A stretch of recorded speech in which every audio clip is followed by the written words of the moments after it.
మేషరాశి వారికి 5 గ్రహాలు దివ్యంగా యోగిస్తున్నాయండి. ఏకాదశంలో 4 గ్రహాలు.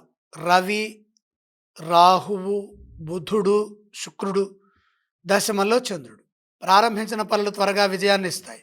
మీ ఆశయాలకు తగ్గట్టుగా కృషిని కొనసాగించండి. మంచి ఫలితాలుంటాయి. ఆశించింది లభిస్తుంది. అదృష్ట యోగం అనుకూలంగా ఉంటుంది. ఉద్యోగపరంగా శ్రేష్టమైన కాలం నడుస్తుంది.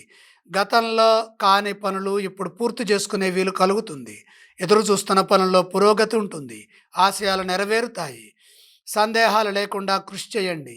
నిర్ణయాలు అనుకూలంగా ఉంటాయి. మంచి తెలివితేటలతో వ్యూహ రచన చేసి లాభదాయకమైన భవిష్యత్తుని, ప్రశాంతమైన జీవితాన్ని పొందండి. అద్భుతమైన వ్యాపార లాభాలుంటాయి. వ్యాపారంలో బాగా కలిసొస్తుంది. తగినంత ప్రోత్సాహం ఉంటుంది. ప్రతిభతో పనిచేసి పేరు సంపాదిస్తారు. దశ దిశలా వ్యాప్తి చెందడానికి ఇది అనుకూలమైన సమయం. నూతన ప్రయత్నాలు విజయవంతమవుతాయి. ఎంత ఏకాగ్రతతో పనిచేస్తే అంత రెట్టింపు ఫలితం ఉంటుందని గమనించండి. ఆర్థికంగా కలిసి వస్తుంది. వారం మధ్యలో శుభాలు జరుగుతాయి. ప్రశాంతమైన జీవన విధానం కొనసాగుతుంది.